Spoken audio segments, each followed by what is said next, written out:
Alors, apologie d'actes de terrorisme. Bon, ça, c'est moi, ça. Ouais, le Figaro a titré Dieudonné risque 5 ans de prison. Tiens, le Figaro, vous pouvez acheter une casquette si vous voulez. Ah, ou simplement lisez-la.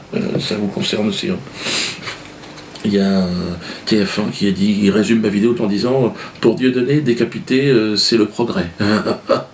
Ouais, je parlais de la photo, vous vous souvenez de la photo du village là, d'Afrique avec les colons qui sont autour. Non, ça, ils en ont pas parlé, ça.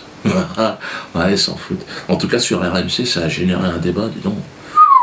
On a l'impression qu'il se passait quelque chose. Est-ce qu'elle l'a vu, la vidéo? Oh, certainement pas.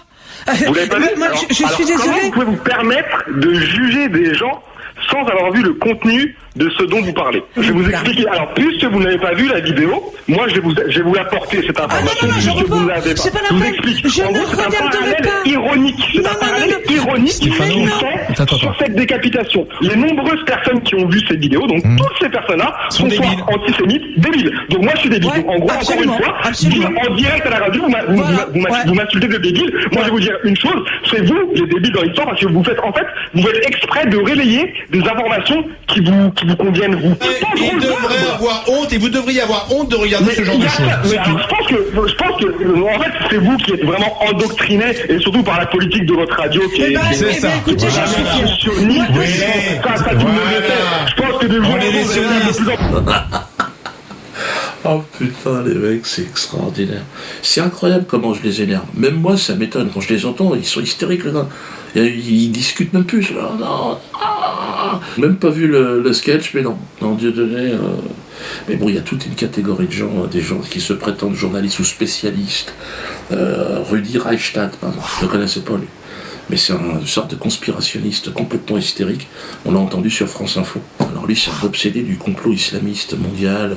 Ah ouais, il est possédé, ce mec, c'est un conspirationniste. Là, la dernière vidéo de Dieudonné, si vous voulez, qui fait scandale aujourd'hui, qui est poursuivie, elle est issue de tout ce qui s'est produit dans les jours qui ont suivi l'annonce de l'assassinat de James Foley et qui a commencé sur Égalité et Réconciliation, le site d'Alain Soral, qui est le comparse de Dieudonné.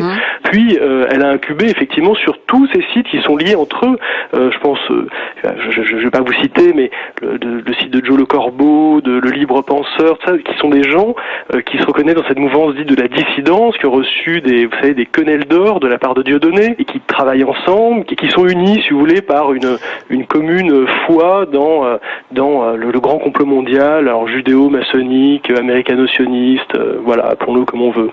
France Info, c'est vraiment aujourd'hui les incubateurs de la théorie du complot. Il parle de nébuleuse Dieudonné, une sorte de révisionnisme, des réseaux occultes, il a peur.